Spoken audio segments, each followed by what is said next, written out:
Hola, hola, muy bonita tarde. Bienvenidos a nuestra sesión de diciembre. La verdad estamos muy contentos, estamos felices porque el día de hoy tenemos un gran escritor. Pero antes de iniciar este momento, permítanme agradecerle a la directora del Centro de Información y Ciencias Biomédicas de la Universidad Autónoma de San Luis Potosí, la licenciada Lupita Rivera Ornelas, y por supuesto también a nuestros anfitriones, María Elena y Berito, que también en esta logística han hecho posible este momento. Y al público, tenemos un público extraordinario, son jóvenes, son estudiantes y de verdad es un gusto recibirlos. Bienvenidos a los que nos están viendo por la transmisión. Y tengo también una presentación, el día de hoy nos acompaña Ever Esparza. Es un gusto también tenerte aquí en este espacio platicando con nuestro escritor. Bienvenido, Ever. Bueno, muchas gracias. Bonita tarde para todos ustedes y para mí es más justo el tener a un gran escritor como Alberto Leiva. Muchas gracias. Muy bien, Ever. Pues bueno, voy a platicarles un poquito el currículum del escritor Alberto Leiva. Es poquito porque la verdad es muy extenso y solamente él sabe su proceso en cuanto a esta formación, esta disciplina, esta experiencia. Pero bueno, el doctor Alberto Leiva es potosino. En cuanto a su formación, se recibió como licenciado en Administración de Empresas por parte de la Universidad Autónoma de San Luis Potosí. Cursó la licenciatura en Educación Media Básica en el área de Español en la Normal Superior del Magisterio Potosino. Además, es maestro en Educación con especialidad en Humanidades por el Instituto Tecnológico de Estudios Superiores de Monterrey y cuenta con un doctorado en Humanidades y Artes por la Universidad Autónoma de Zacatecas. Como educador, ha sido merecedor del Premio Estatal de Educación Superior del Gobierno del Estado. De entre los premios que ha logrado tener está el premio Manuel José Otón de Literatura, certamen 20 de noviembre, con un libro que el día de hoy vamos a estar platicando un poquito, que es Mar de Dentro, y entre otros, como es Desierto Dentro, Música Invernal, antologías, también ensayos, esta parte de la investigación. Entonces, bienvenido, Alberto. Muchas gracias, Laura Castro. Muy amable por el espacio, por compartir con ustedes este momento para platicar sobre literatura, porque luego nos cuesta mucho trabajo a veces hablar sobre los temas que nos gustan, y en particular pues sobre libros y sobre poesía, que se habla muy poco sobre poesía, ¿no? Exacto. O se lee también, se lee muy poco poesía. Sí, sí, es cierto. En un país de no lectores, pues la poesía ocupa todavía el porcentaje todavía creo que menor, ¿no? Entre los textos informativos, textos argumentativos, y dentro de la literatura, bueno, pues la gente normalmente suele elegir narrativa, por lo general, y si se hace alguna encuesta, pues muy pocos nos agrada leer, ¿sí? Aunque todos referimos la poesía, porque de alguna manera en educación básica nos han acercado nuestros maestros a la poesía. Ya sea por gusto, porque el programa, planes y programas así lo indica, así lo dicen, y otras veces porque el maestro o la maestra suele tener el interés de hablar de poesía. Sí. Muchas gracias. Ever, ¿alguna pregunta para el escritor? Bueno, sí, y es que personalmente, antes que nada, quería felicitarte por tu libro. Gracias. Es un librazo, me encantó, me enamoré de él. Sinceramente, llevaba mucho tiempo que no leía un libro de poesía y que me gustara. Y eso, sinceramente, te lo felicito. Y justo hablando de eso, yo te quería preguntar, ¿cómo trabajas con ese bloqueo creativo? Ya que yo, por lo menos, en el momento que estaba leyendo el libro, si habían varias estructuras que yo me sorprendía y decía, wow, excelente trabajo, pero supongo que no puede salir a la primera. ¿Cómo trabajas ese bloqueo que puede surgir? Bueno, Ever, fíjate que el libro se construyó en al menos 2 años. Entonces, en una etapa algunos de los poemas que componen el libro se construyeron o se formaron en un taller de literatura. Muchas veces los escritores nos reunimos, o quienes pretendemos escribir, sobre todo cuando estamos en edades un poquito más de aprendizaje, porque hay escritores de todas las edades, pero digamos en mi caso, como a los 17 años, 18 años, entré a un taller pues, del escritor Norberto de la Torre González. Él también es maestro universitario, es poeta, en fin, y él tenía un taller en la Plaza Gemelo, no sé si la recuerdas, Laura Castro. Antes eran unos cines, hoy es un lugar ahí como para poder ir a cenar y tomar algo. Pero ahí era una plaza llamada Plaza Gemelo, y entonces la esposa de Norberto tenía un taller de serigrafía por las tardes, ¿no?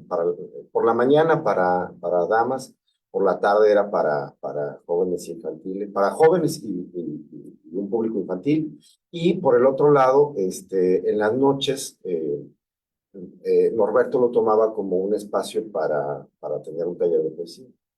Y ahí coincidíamos universitarios, fíjate que, por ejemplo, estaba, por mencionar algunos de mis compañeros, estaba el doctor Rafael Padrón, que trabajaba en medicina, estaba el que fuera director, no sé si todavía lo es, Jorge Mirabal, director de Ciencias de la Comunicación, en fin, David Madrigal, Arturo Patiño, no sé por qué coincidíamos universitarios, y Norberto nos guiaba.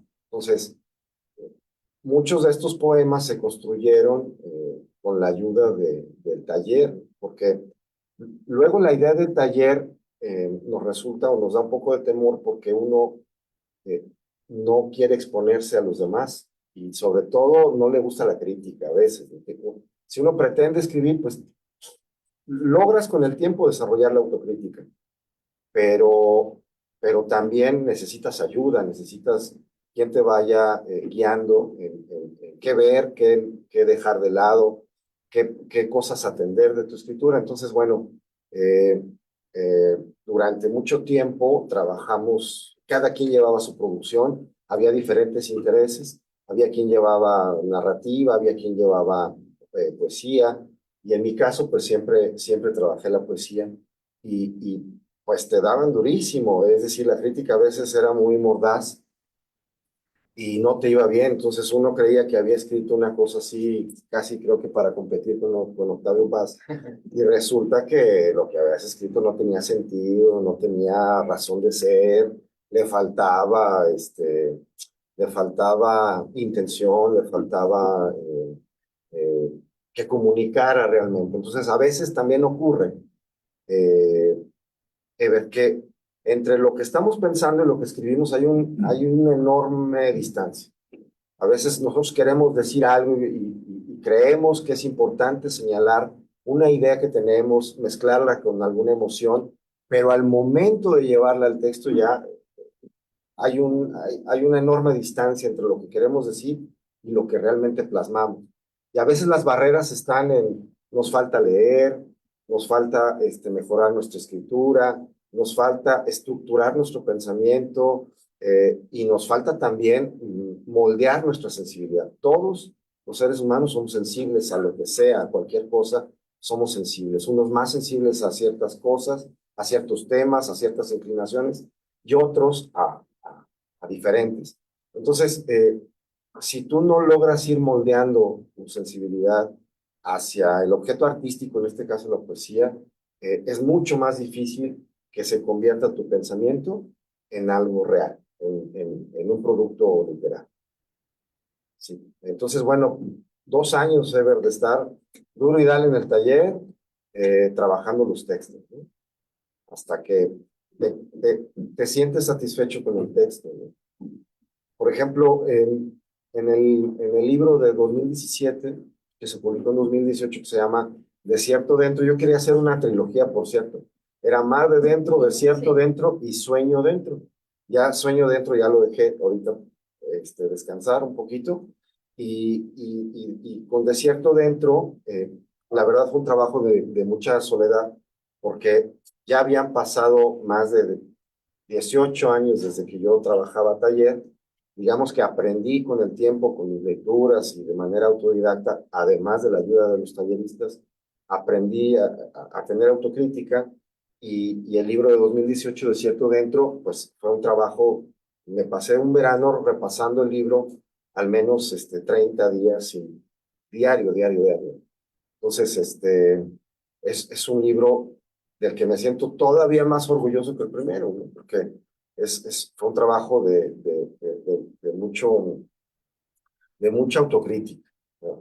Y sí me costó, la verdad me costó desprenderme de uno mismo, porque uno cree que las cosas están acabadas, y cuando vuelves a leer después de 2 o 3 días el mismo texto, ya no resulta igual, ya no te convence de la misma manera. Es lo que pasa con el arte. A veces algunas personas dicen, pero ¿qué hace que la literatura sea arte? Entonces, no importa en qué momento, en qué etapa, en qué periodo, en qué época tú estés leyendo esa obra de arte, eh, te va a decir, te va a comunicar, te va a transmitir, se va a identificar contigo, tú con ella, ¿no? El arte por eso es universal y eh, tiende a perdurar, porque eh, trata cosas que nos afectan, tratan cosas que nos mueven, ¿no? Nos tocan fibras sensibles. Pero no sé si con todo esto que dije te estoy respondiendo a la pregunta, porque ya me aventé a hablar como... No, y excelente. Y ahorita que dices esto, Alberto, de ejemplo, de que estás platicando, que nos gusta mucho esta parte de mar, desierto, sueño.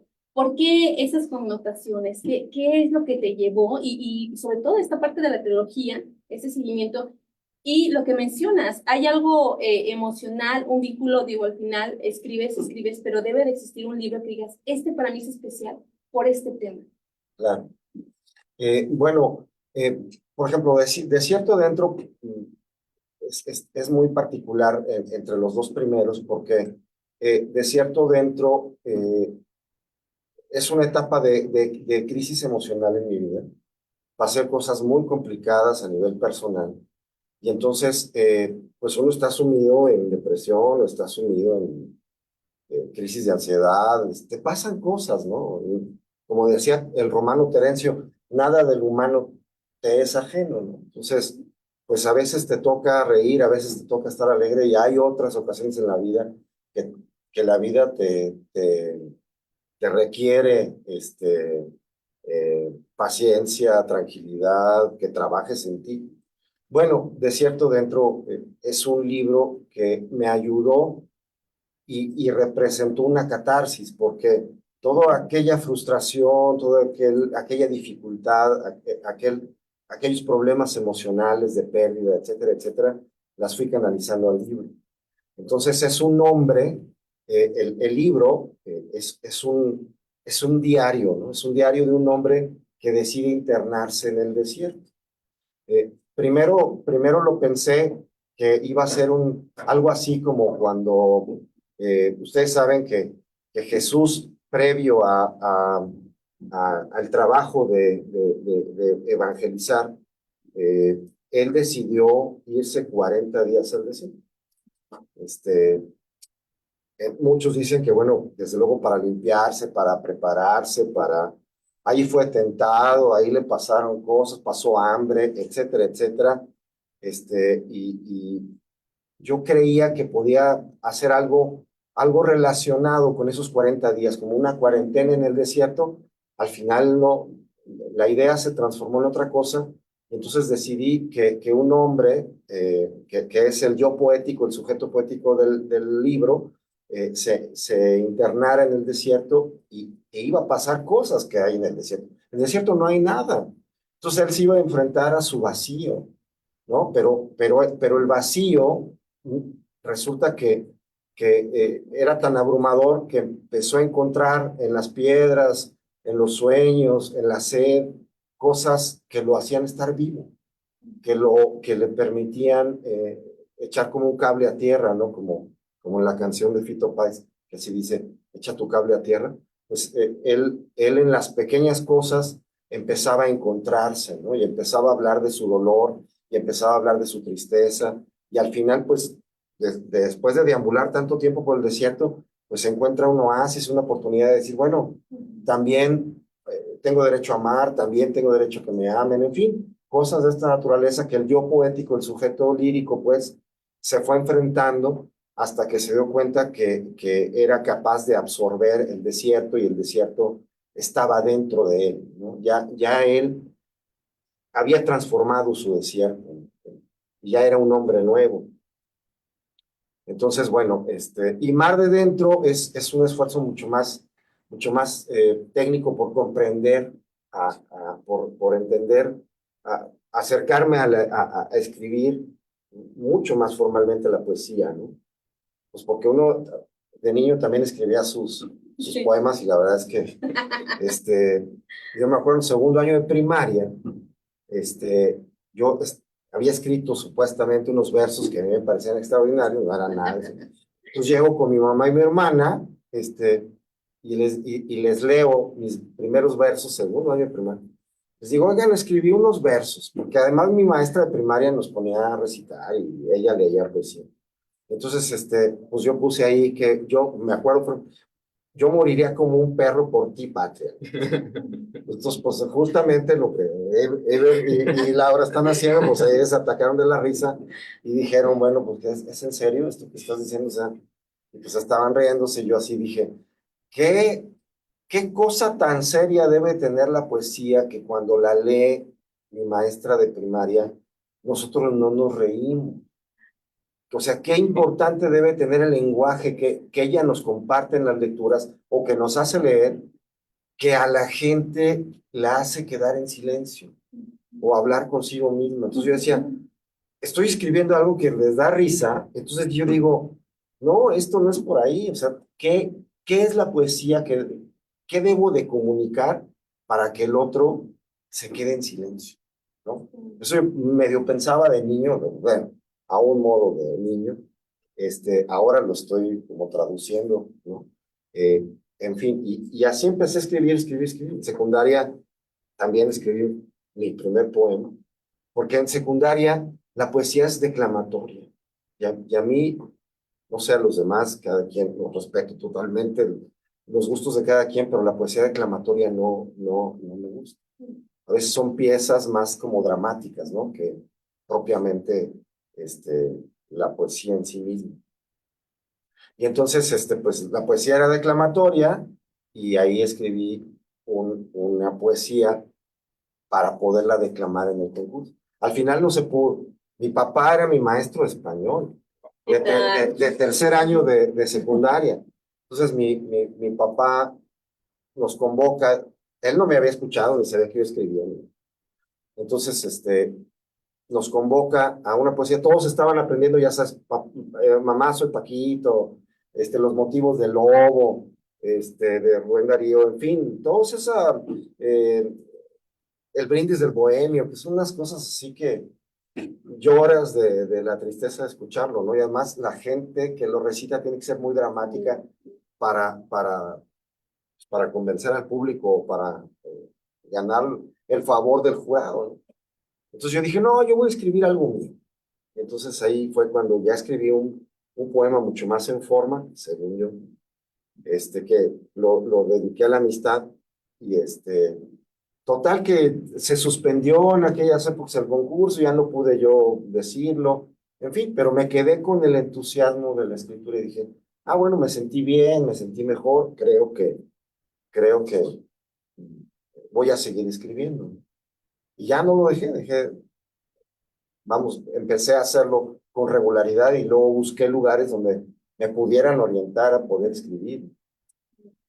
Sí. Este referencial me gusta mucho de que lo haces desde el desierto, tomando este ejemplo desde Jesús. Y aparte, cómo nos expresas este tema de la poesía, ¿no? Lo que se transmite, aunque en algún momento viviste, que esta parte del silencio. Y definitivamente tu libro, Mar de Dentro, es un libro de mucha introspección, de mucha observación y mucho diálogo interior. Yo así lo percibí cuando lo leía, la verdad, a mí me gustó mucho. Y en esta estructura pareciera que es muy transversal, o sea, pareciera que en estas fases, ahorita que le contestabas a Ever, que 2 años, diciendo, wow, entonces, ¿cómo lograr esa estructura? Y también un consejo para estas generaciones que les gusta escribir y que, claro, el talento, como lo tienes tú, Alberto, es inspirador. ¿Hasta cuándo decides parar? Decir, ya quedó. O sea, porque tú acabas de decir algo. A veces puedes escribir creyendo que ya, pero también te rodeas de gente que va dando este punto crítico y va atendiendo esta retroalimentación muy importante que valoras, pero también en qué momento todos estos elementos se cruzan en un punto que tú dices, hasta aquí, ya. Sí. Fíjate que una vez estuve viendo una entrevista que le hicieron al escritor chapaneco Jaime Sabines, que, bueno, Jaime Sabines es uno de mis escritores preferidos de México. Y le hacen una entrevista y le preguntan acerca de un libro que se llamaba La muerte del mayor Sabines. Él lo dedica a la muerte de su papá y le preguntan eh, que por qué escribió un texto a la muerte, si nada más era porque había muerto su padre. Dice, es que cuando yo me sentaba a escribir, lo único que salía era muerte o era el dolor relacionado con mi papá. Entonces, pues yo por más que quería escribir, a lo mejor como ejercicio nada más un soneto de amor, volvía a salir la muerte y no podía yo pensar en el amor ni sentir amor, solamente podía sentir la muerte. Y entonces dice que por más que se sentara a escribir con la intención de no hablar de la muerte, pues terminaba hablando de la muerte. Entonces, y eso le duró meses, hasta que el tema por sí mismo dejó de aparecer en él, o la intención de hablar de él, o tu propio discurso. Me acuerdo mucho, hay un libro de Mujeres de Ojos Grandes de Ángeles Mastretta, y un cuento maravilloso, no me acuerdo el nombre del cuento, discúlpenme, pero está en ese libro. Una mujer sufre el abandono de su pareja. Y entonces está sumida en la total depresión. Y entonces la amiga tiene la intención de ayudarle y todos los días la va a ver, le lleva algo de comer, porque cuando la gente está así no quiere comer o está sumido en angustia, en sufrimiento. Entonces le llevaba de comer y le decía, a ver, platícame, ¿cómo era él? ¿No? Y platícame, ¿cómo era él? Y así duraron como 3 meses, hasta que un día le digo, platícame, ¿cómo era él? Fíjate a mí. Y le dice, ay, no, ya, estoy harta de platicar de él, yo ya, vamos a hablar de otra cosa. Y entonces fíjate cómo la terapia de hablar, pues, fue sacando de la depresión a la amiga, ¿no? Entonces, me acuerdo mucho de ese cuento, dije, wow, así es. Entonces, esto responde mucho a tu pregunta, es decir, ¿cuándo termina el tema? Cuando ya dices, ya no puedo decir una palabra más de este tema. Igual este hombre llegó a su límite en el desierto o en mar de dentro llegó a la terminación del mar, porque es un hombre que se sumerge en un mar de dentro y ese mar es un mar a veces embravecido, es un mar en tempestad, es un mar difícil, ¿no? Por donde se pueden encontrar demonios, se puede encontrar eh, la incomunicación, donde se puede encontrar el miedo, la frustración, etcétera, etcétera. Y al final del libro, él vuelve a respirar. No sé si recuerdan el último poema, el último poema dice justamente, si me permiten, Sí, claro que sí. que ya sale él del mar, ¿no? Dice, en el último poema ya puede respirar. Entonces es un viaje al fondo del mar donde a lo mejor es un minuto sin respirar, ¿no? Hasta que bajo el agua voces desconocidas llaman. Basta provocar al mar con una piedra, silencio tras silencio frío, para descender oscuro con sus demonios. La asfixia hunde, trepa hasta la garganta. Habrá que salir para ver el tiempo derramarse, respirar.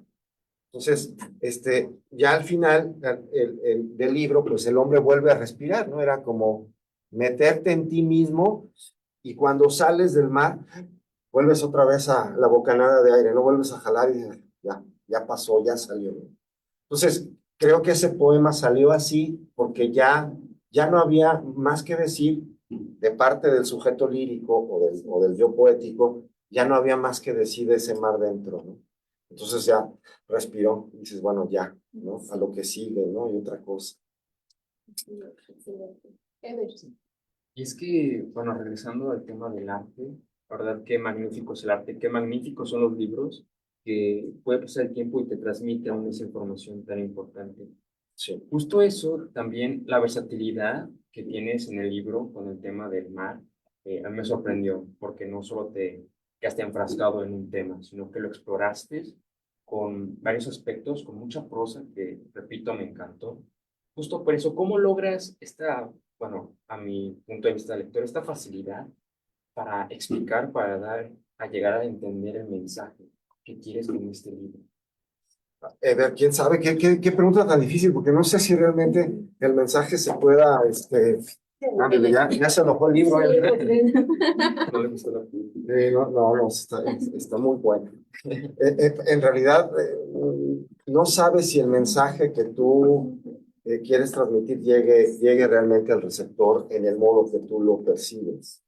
En realidad, sueltas el mensaje, sueltas el texto y esperas o tienes la esperanza de que probablemente haya empatía de algún lector con lo que tú estás diciendo. Imposible identificar en el otro que te está leyendo el mismo mar.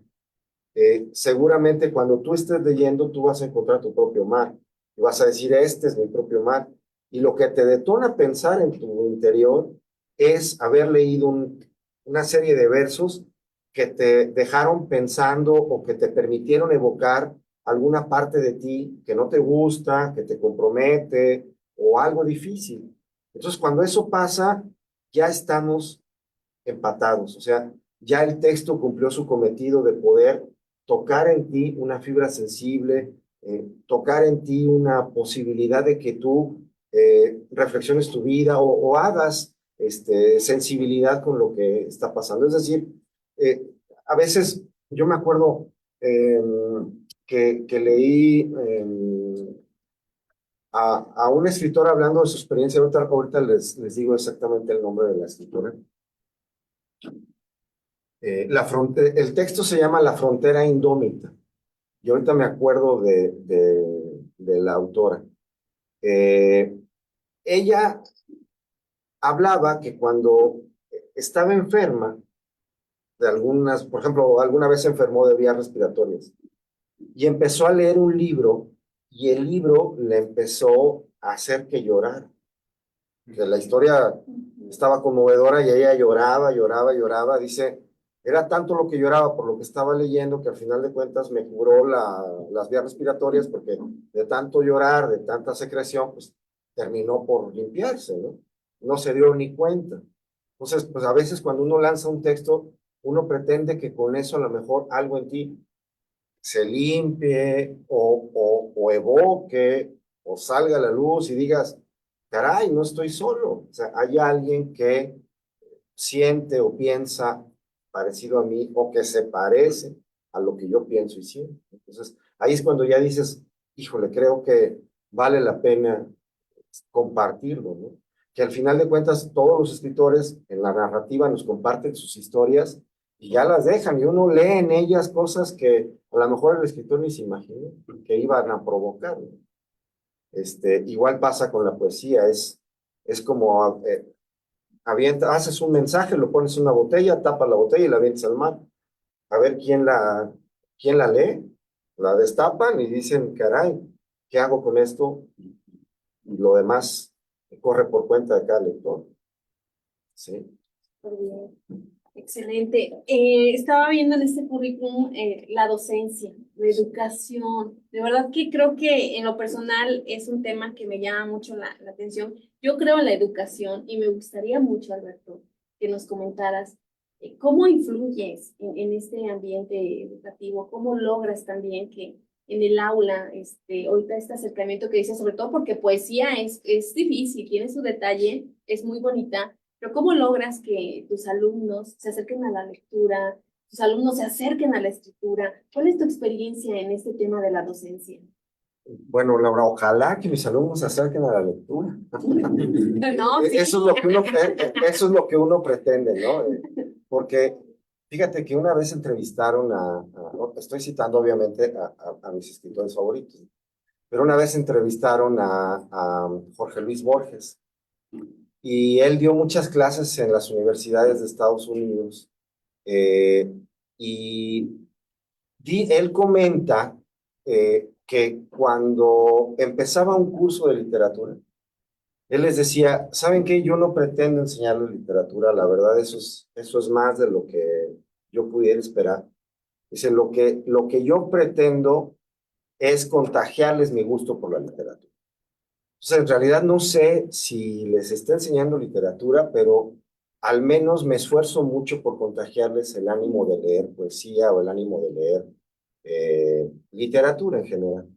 Igual pasa con la poesía. La poesía tiene a veces retos como lector y lo que trato de hacer es acompañarlos en ese reto de leer poesía, a observar cosas que un lector, a lo mejor neófito o un lector eh, eh, promedio, a lo mejor no se daría cuenta de la poesía. Entonces, ver esos detalles finos que a veces eh, nos permiten disfrutar más, ¿no? Sí, no es lo mismo ver una pintura, una obra de arte sin tener una instrucción. O sea, lo puedes ver, pero a lo mejor no tienes una instrucción o un guía o alguien que te diga, que te platique acerca de la pintura, ¿no? ¿Qué hubo detrás? ¿Cuál fue su contexto? ¿Por qué lo pintó de esta manera? ¿Por qué usó esos colores? Etcétera, etcétera. Y cuando te platican y cuando te acompañan en eso, y después ves la pintura y dices, caray, no me había dado cuenta de que existía esto, de que existía esto otro. Entonces, enseñar literatura es un poco eso, es tratar de acercar a la persona a la literatura.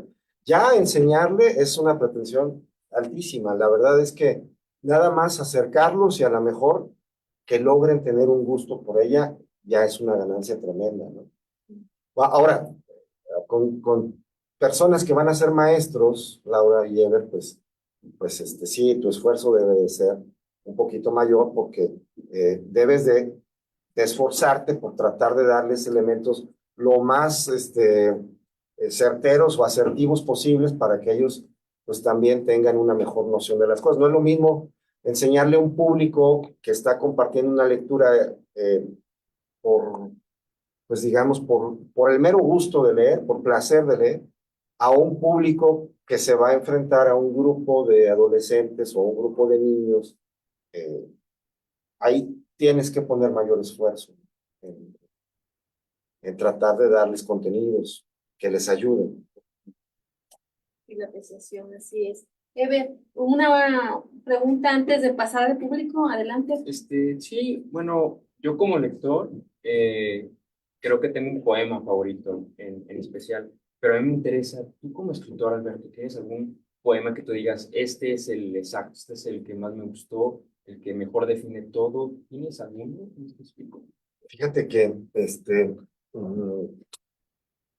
de los que he escrito, la verdad, uno solo eh, me, me da un poco de satisfacción, pero siempre estoy creyendo que puede llegar el bueno, el que espero, ¿no? Entonces, en el último libro del 2022, que se llama Música Invernal, que todavía no edita Gobierno del Estado, Okay. tiene un retraso de 2 años el libro, pero en Música Invernal hablo de mi barrio. Yo vivo en San Miguelito. Entonces, yo regresé me salí como a los 25 años de edad y después de 16 años regresé al barrio porque ahí vivieron mis padres. Entonces yo regresé y lo vi de otra manera. Realmente dije, encontré cosas que a lo mejor de niño no apreciaba. Y los oficios, las calles, las personas, el que sea un barrio tan antiguo de la ciudad, el segundo, después me parece que el primero fue Tlaxcala y el segundo fue San Miguelito, si no me equivoco. Pero en historia soy malísimo. Entonces, mm, escribo del barrio, no lo romantizo, es decir, no hablo dulzuras del barrio, pero lo veo al mismo tiempo con ojos de un niño que fui y con ojos de un adulto que regresa. Entonces, al mismo tiempo estoy como compartiendo las dos versiones del niño que ve el barrio y el adulto que lo está viendo. En ese sentido, para mí representó un reto de tener como dos voces, dos sujetos líricos, eh, eh, dos personas poéticas al mismo tiempo. Entonces, creo que medio lo conseguí, pero eso depende de los lectores. Pero es ese, sí. Y si me preguntas de otros escritores, tengo muchos poemas favoritísimos, que luego me aprendí muchos de Jaime Sabines, porque me gustaban, los leía tantas veces que pues, termino por otro. Tengo muy mala memoria, entonces, pues me aprendí algunas cosas y los poemas que me gustaban trataba de aprendérmelos, pero por tanto leerlo, no porque me gustara recitarlo. Ya ves que ya les he dicho que recitar no va necesariamente conmigo, pero así, así. Pues bueno, tenemos un público muy, muy bonito, la verdad, personas muy jóvenes, llenas de energía, ¿o no? A ver que se escuche, ¿sí o no? ¿Qué les parece? Pues vamos a hacer preguntas, ¿cómo ven? A ver, ¿quién inicia? ¿Quién? A ver, primero que los enfoquen. Sí. Wow, está un público genial, joven, lleno de energía, sueños, metas, ¿verdad? A ver. ¿Sí? ¿Alguna pregunta, chicos? Vamos a aprovechar. Ahorita es cuando se puede preguntar lo que quieran. Sí, adelante. Adelante. ¿Cuál es tu nombre? Me llamo Héctor. Héctor, bienvenido, adelante. Muchas gracias. Bueno, doctor, yo quisiera saber su opinión o lo que usted consideraría sobre los jóvenes de hoy en día que empiezan a escribir un poco, sin embargo, tal vez se sienten fatigados o estresados del escribir cotidianamente y pues tal vez dejan de practicar este hábito comunicativo, esta expresión comunicativa. ¿Usted qué consejos le daría o qué les diría? ¿Qué opinión le podría otorgar a usted como un escritor ya formado y con bastantes libros desarrollados? Gracias, Héctor. Bueno, es que en la primera etapa de tu participación hablaste de que los jóvenes están cansados de la escritura.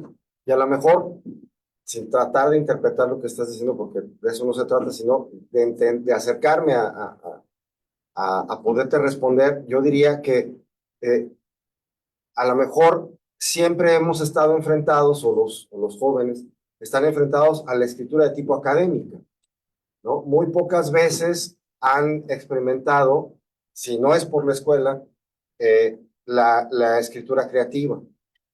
Entonces, empezar como a separar que hay una oportunidad de hacer escritura creativa y esta siempre es un acto personal, ¿no?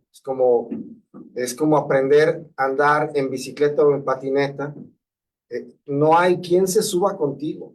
Te subes tú a la bicicleta y le das, no hay vuelta de hoja, y te vas a caer o va a pasar lo que va a pasar, pero estás tú solo. Igual en la patineta, no puede nadie acompañarte. A lo mejor hay quien te puede ayudar a sostenerte de la ropa o del cuello, del brazo, pero hasta ahí, los riesgos están ahí.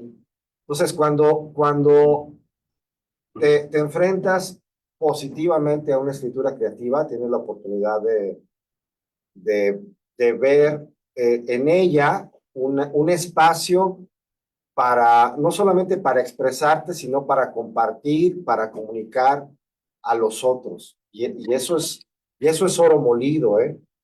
A veces los escritores, pues desde luego escriben, a veces para sí mismos, pero la mayor parte del tiempo, pues están compartiendo una historia, ¿no? Las historias son para compartir, si no, no tiene sentido tener una historia. Entonces,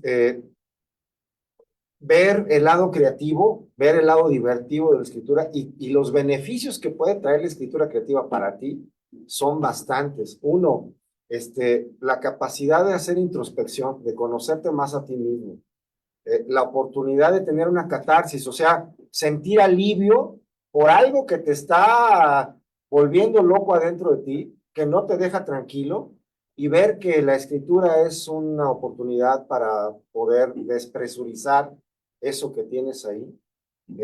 Y la otra, la capacidad de poder comunicarte con el otro. Hay un escritor de literatura de literatura juvenil que se llama, ay, Dios mío, ¿ahora qué me está pasando? No puedo. Pero es el autor de El Club de la Salamandra, no se me olvidan los títulos, y él en sus orígenes es potosino, nació en Río Verde, y tiene una gran cantidad de lectores y de libros juveniles, infantiles, importante. Y entonces él decía que en la preparatoria empezó a escribir historias y las empezó a compartir así con sus compañeros del grupo. Y todos les empezó a gustar y le dijeron, ay, oye, escríbeme más, por favor, ¿no? Y entonces ya le pedían historias, oye, escríbeme un poco más de esas historias que están bien padres, o síguele con esta.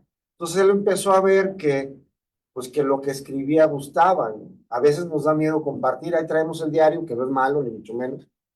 Que por cierto, mi hermana en casa es mayor que yo, mi hermana en casa tenía un diario con llave. Ay, me llamaba tanto la atención, dije, pues sí, andaba yo de metiche que hasta encontré la manera de ver el diario pero realmente no me importaba lo que estaba yo escribiendo, yo quería saber qué estaba haciendo, ¿verdad? Decía, bueno, ¿qué está haciendo? Aunque ya después me aventé las historias.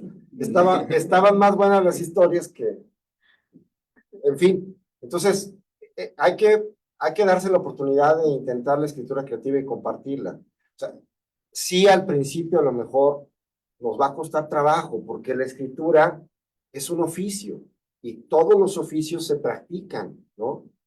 Así como hay oficio carpintero, pues hay un buen carpintero y hay un carpintero que apenas está aprendiendo, que es su aprendiz, y no podría hacer las cosas que hace el carpintero maestro. La escritura es un oficio, poco a poco, pero si no te lanzas al ruedo, si no lo intentas, pues entonces, y eso no es nada agobiante ni cansado, Héctor. Al contrario, es divertido y es positivo para la persona que lo hace, ¿no? Muy bien, muchas gracias, Roberto. Gracias, Héctor. ¿Alguien más? Otra pregunta, chicos. Adelante, ¿cuál es tu nombre? Me llamo Jimena. Bienvenida, Jimena, adelante. Gracias. Es una pregunta más centrada al proceso de escritura.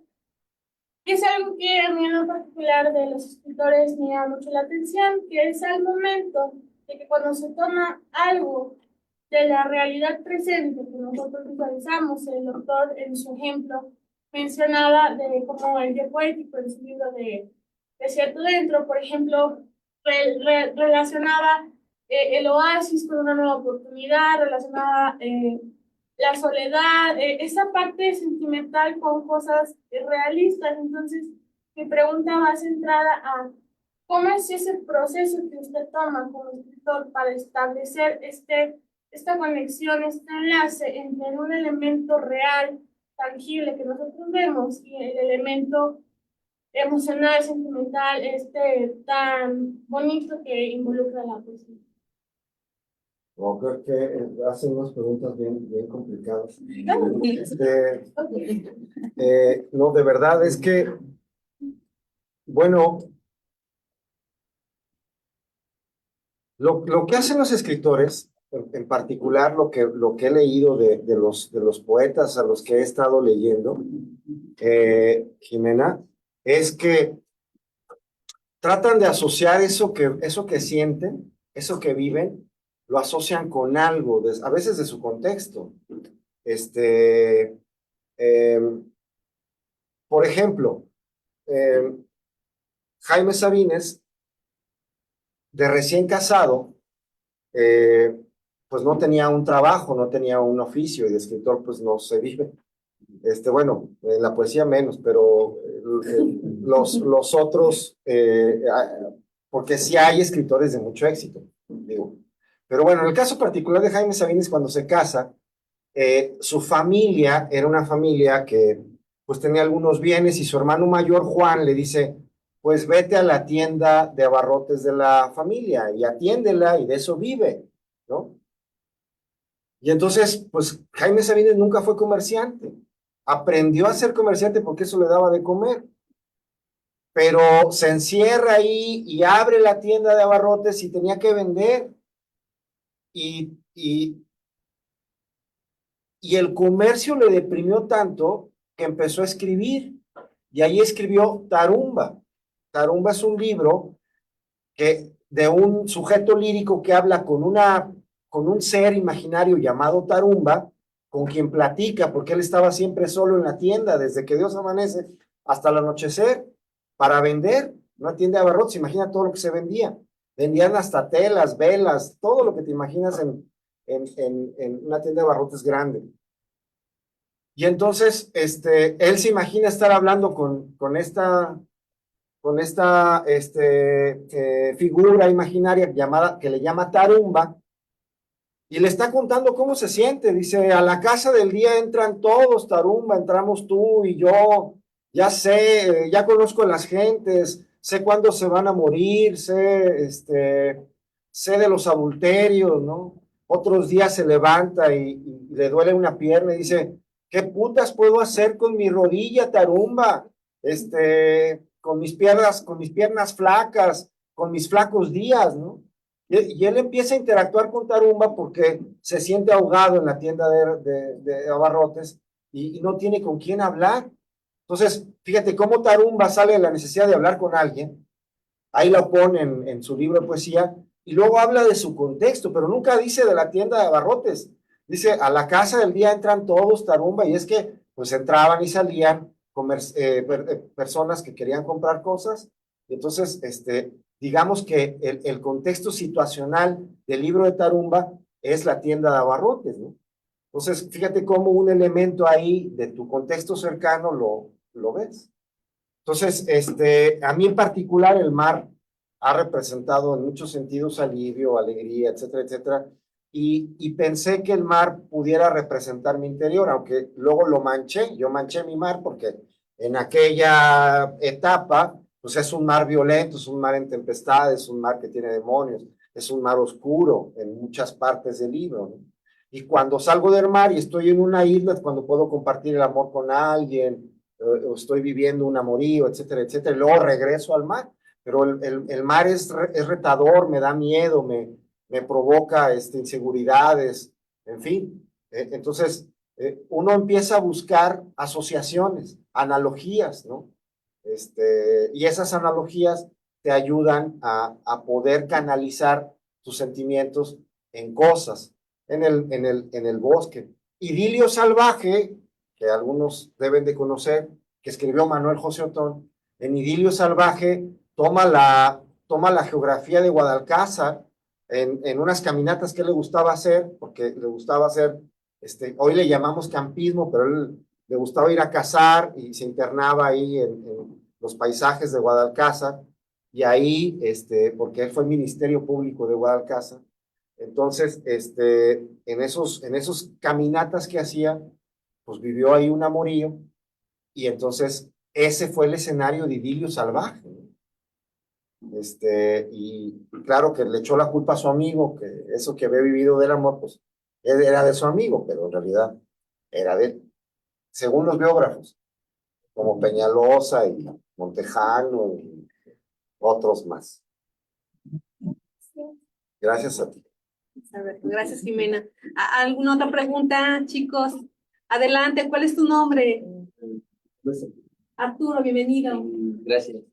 No sé si suene repetitivo sobre lo que usted ha comentado y lo que mis compañeros han expresado ya durante intervenciones, pero, por ejemplo, a mí algo que me llama mucho la atención en general de cualquier tipo de escritura y de la literatura en general es la manera en cómo muchas veces la gente invita a las personas a que escriban, simplemente, ya sea por emoción, por expresar ideas, como usted menciona, transformar los sentimientos o evocar lo que se siente dentro hacia afuera, comunicarlo.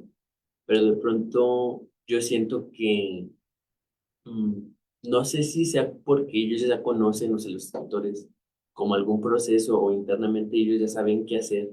De pronto es muy fácil para ellos decir como cosas como, toma una pluma y un papel y comienza a escribir.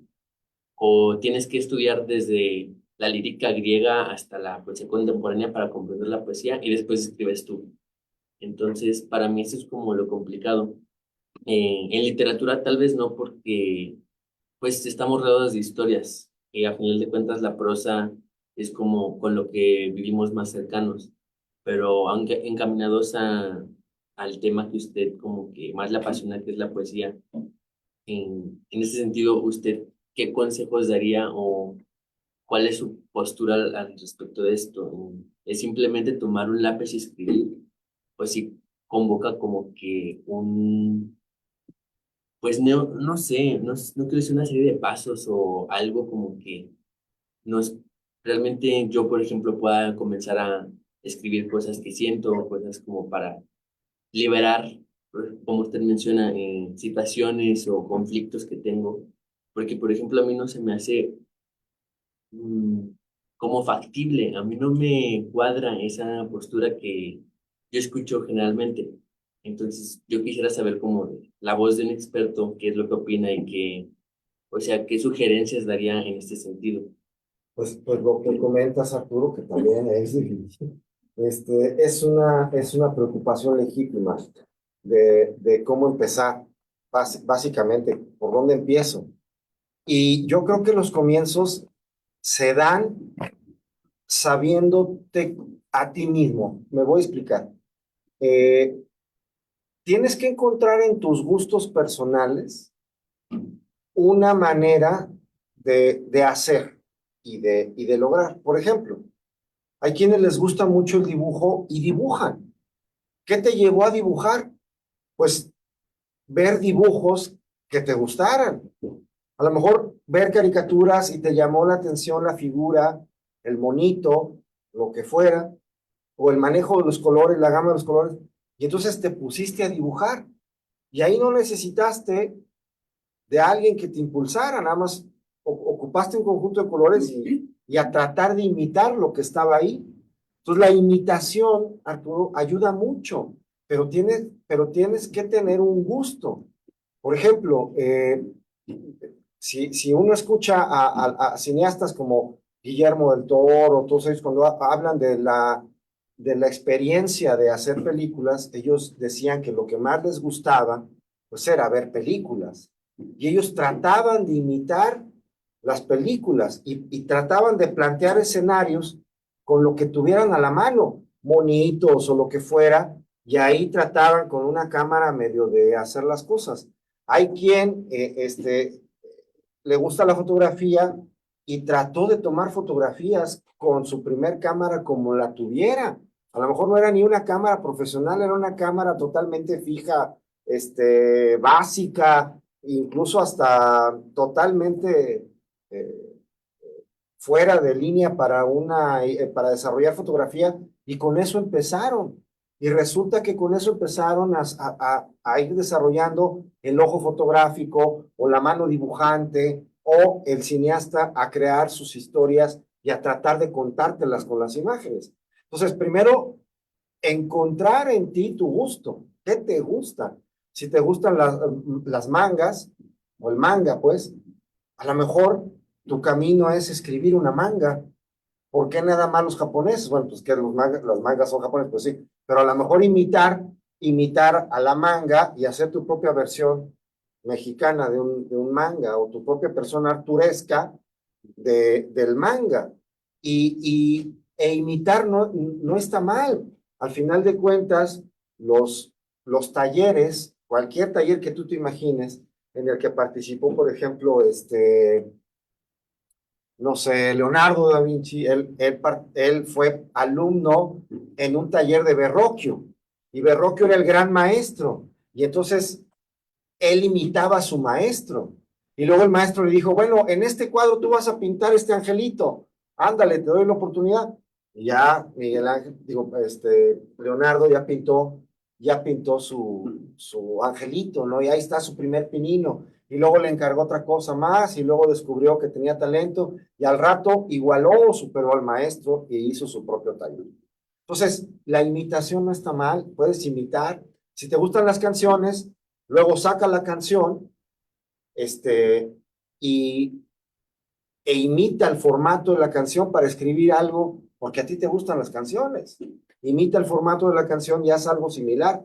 Eso no es tan para nada mal. La propia Sor Juana imitaba los poemas de Quevedo, pero porque los tenía que hacer, es decir, ese era el modelo imperante en la escritura en la época de Sor Juana. Quevedo era un prototipo de literatura. Entonces, la propia Sor Juana trataba de imitar los sonetos de Quevedo y al final resultó que lo superó, ¿no? Desde mi muy particular gusto de entender y para otros críticos igual. Entonces, la imitación, pero de lo que te gusta, Arturo. No te quiebres la cabeza tratando de, ay, yo quisiera hacer matemáticas. Si no te gustan las matemáticas, pues sería una tarea titánica imposible y te vas a morir en el intento, ¿no? Entonces, busca aquello que te gusta y en eso exprésate y en eso hazlo, busca un espacio un vehículo para crear, ¿no? Pero solamente el gusto. Igual te gusta participar en teatro, ahí está a lo mejor tu vehículo de expresión. Hay quienes no necesariamente la escritura. Hay quienes la expresión corporal, ahí tienes a los bailarines, ahí tienes a los actores y las actrices, en fin, o hay quien le gusta cantar, el canto le da muchas emociones el escucharlo y empieza a cantar. Aunque cante al principio muy mal y no pueda entonar y no esto y lo otro, poco a poco se va haciendo un mejor cantante si tiene el talento. Y te vas descubriendo si tienes el talento o no también, ¿no? Y ya después, o lo haces hobby, porque hay quien puede hacer lo que le guste toda la vida, y resulta que a veces el hobby te hace descubrir un talento y ese talento llega a otras personas. Pues busca en ti primero, ¿no? Ahora sí como los filósofos griegos aconsejaban, y los propios oráculos griegos decían, conócete a ti mismo. Por ahí, Arturo. Bueno, yo pienso, ¿no?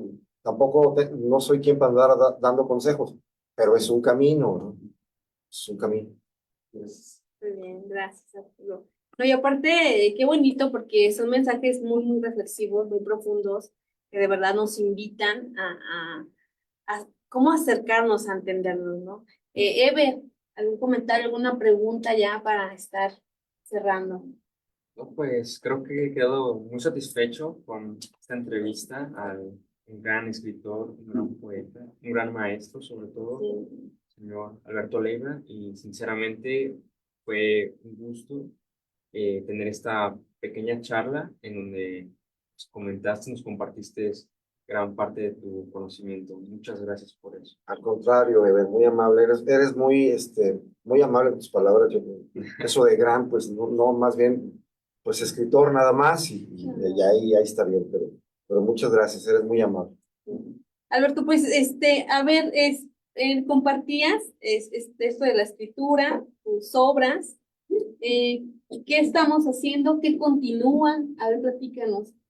Bueno, estoy escribiendo, está en ciernes, estoy trabajando un proyecto le llamo La Lotería. Entonces es un grupo o sea, para no acartonarme, para no detenerme, me puse un reto para mí mismo y dije, a ver, ¿de qué puedo escribir un libro de poesía? O sea, te estoy compartiendo mi pensamiento. Sí. Entonces, dije, bueno, ¿de qué puedo hacerlo? Y ahí cercano en mi estudio, está en la casa de ustedes, ahí en el barrio San Miguelito, tengo unas loterías que traje de un viaje que se me hicieron muy bonitas. Entonces vi la lotería y dije, bueno, ¿por qué no escribo un poema por cada carta de la lotería? Y entonces, dije, bueno, pues son 54 cartas, empieza con el gallo y termina con la rana, o con el sapo, pero con la rana. El 54 es la rana y el 1 es el gallo. Y entonces, después del gallo sigue el diablito, y luego la dama, y luego el Catrín. Dije, ¿qué puedo decir? ¿Qué puedo yo compartir? ¿Cuál sería mi visión de estos personajes o a raíz de ellos, ¿qué puedo yo crear, ¿no? Y en eso estoy con el reto, estoy trabajando ahorita la luna, de la luna se ha dicho N número de cosas, Sí.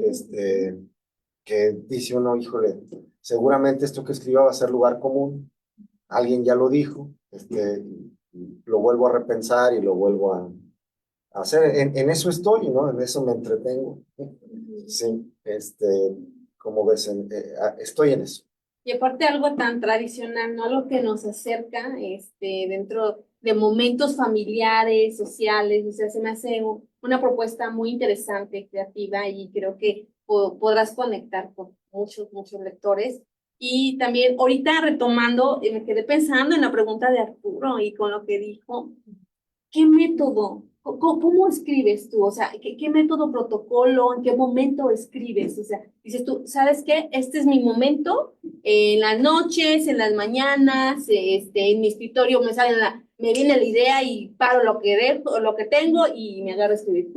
¿Qué método, protocolo que platican? Sí, sí, están muy ansiosos por el método Sí, y en realidad sí, creo Arturo, no, creo yo que me no, quedé satisfecha. Dije, no, hay secreto, Arturo. sí, creo que no, que como tal, no lo pensaría como un método, o sea, no lo podría vender como un método, pero normalmente hay cosas que me desatan pensar en ellas, o pensar en mí mismo, o en el mundo, o en otras personas a raíz de esas cosas.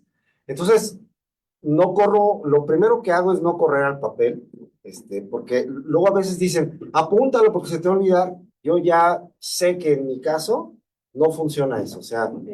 yo lo pienso y casi las primeras cosas que pienso no me gustan. Entonces, pero ya lo pensé y dije, ah, bueno, y yo me digo a mí mismo, lo voy a traer en la cabeza varias veces. A ver, y ya lo traigo pensando. Y de repente estoy, no sé, lavando trastes, o paseando la perrita, y entonces, ahí me viene, creo que diría esto, o creo que este objeto me detona tal cosa.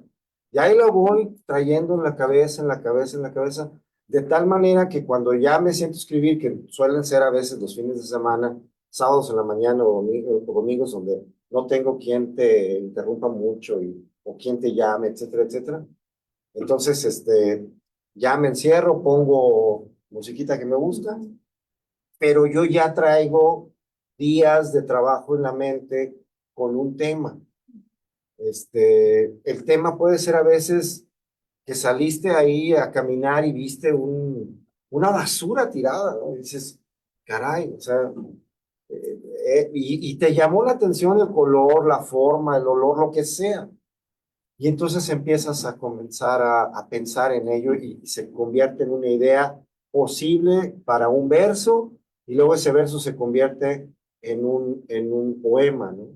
Y, y ahí va saliendo, le va sacando hilo a la hilacha, poco a poco. Pero es traer en la cabeza el mismo pensamiento, el mismo pensamiento. He intentado muchas veces escribir prosa, o sea, he escrito novelitas que la verdad nadie conoce, nada, porque no sirven para nada, honestamente, pero lo sigo intentando y digo, y ahorita traigo uno en la cabeza que digo, ahora voy a escribir. Nunca, la verdad no lo saco porque no valen la pena, honestamente, pero digo, bueno, ahora voy a intentar escribir esta novelita que creo que puede funcionar, y estoy pensando en el personaje, digo, ¿qué haría en momentos como este? ¿Cuál sería su problema? ¿Cuál es la relación con su don o con su talento o con esto que tiene? Y voy haciéndolo, voy imaginándolo, ¿no? Hasta que ya me siento y recojo todo aquello que pensé. Excelente. Sí. Ya después regreso al texto. El próximo fin de semana regreso al texto y ya trabajo sobre lo que escribí.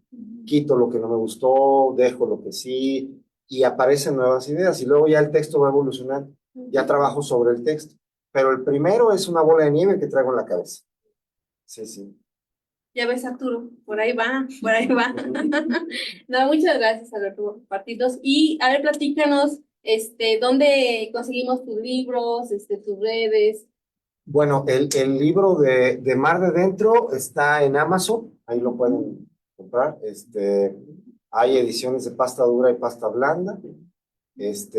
Ya la primera edición esta que ustedes ven aquí, ya esta está agotado. El gobierno del estado en el 2003 sacó como 500 ejemplares, todos se agotaron, en realidad son pocos.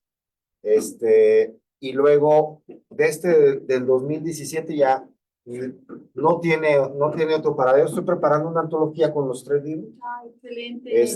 Bueno, Y para el 2025 voy a sacar una antología con los 3 libros. Y pues porque ya se agotaron las ediciones de estos. Y uno está por salir, que todavía el gobierno del estado, todavía no lo edita, pero espero que ya 2025 lo edite. Sí. y esperemos que no sea la última vez que estés con nosotros, de verdad, un gusto, un placer. Bueno, pero antes de despedirnos, me gustaría, Ever, que le entregues su reconocimiento, por favor. Y también David no pudo estar con nosotros, pero te mando un abrazo y te mando esta taza de letras Mira, vivas. muchas gracias, Está muy excelente. amable. Mira. Sí, la portada de tu libro. Gracias. Y adelante, Ever. Bueno, te entregamos este reconocimiento por parte de la Universidad Autónoma de San Luis Potosí, a través del Centro de Información de Ciencias Biomédicas del Sistema de Bibliotecas. Otorga el presente reconocimiento a Jesús Alberto Leiva Ortiz por la presentación de su obra Mar de Dentro el día 13 de diciembre de 2024. Muchas gracias. Y pues bueno, cuento con su permiso, con su autorización para subir esta transmisión en YouTube. Sí.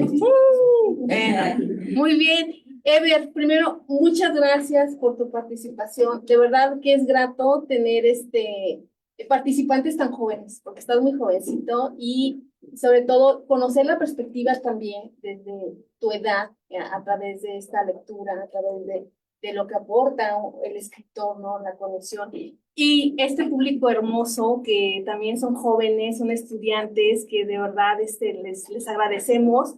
Los anfitriones, que fue Berito, Marilena, muchas gracias porque hicieron posible esta transmisión, esta logística, y por supuesto en este escenario también al Centro de Información, que nos permite este momento. Y muchísimas gracias, Alberto, porque coincido definitivamente con Ever, de que transmitiste más allá de tu libro, de tu obra, de la poesía, esa sensibilidad, esa pasión, ese interés, ¿no? Que a través de estas letras podemos conectarnos. Y yo siempre he dicho que cuando nosotros leemos y tenemos la oportunidad y la bendición de conocer al escritor, ¡wow! Es genial de verdad, porque ahora me hace mucho más match lo que yo leí, ahora conociéndote, ahora que todas las preguntas que te hicieron y que tú contestabas, dice uno, wow. Entonces, enhorabuena, estamos muy contentos de tenerte y también coincido, claro que eres un gran escritor y que sigas escribiendo porque créeme, me quedo con esa parte. Esta obra llega a alguien en el momento indicado, conectamos por medio de estas emociones. Dice Paulo Freire que el diálogo nos humaniza. Y sí es cierto, un buen libro se vuelve un diálogo que el escritor está expresando y nosotros también queremos en esta dinámica expresar y nos va humanizando. Enhorabuena y muchísimas Al contrario, gracias por el espacio, Laura, y por permitirnos compartir un poquito del trabajo que hacemos en estos espacios, porque es una secuencia y vienen otros invitados. Es maravilloso tener este tipo de auditorio. Muchas gracias, muy amable. Y al público, desde luego, muchas gracias, y a los anfitriones. También no se pierdan, para enero 2025 tenemos un programa muy interesante. Síganos, la intención es acercarnos más a escritores, acercarnos a la lectura, acercarnos por esa pasión que definitivamente, ahorita que él platicaba, yo me había inspirado, no sé ustedes, pero yo sí me dejó bien inspirada, que a través de estas voces poder conectar y ser mejores personas y poder liberar muchas de las situaciones que nos llegan a pasar día a día. Entonces, los esperamos también en este programa que viene en el 2025. Tenemos un gran programa y pues muchísimas gracias y muy bonita tarde. Que estén muy bien. Hasta luego.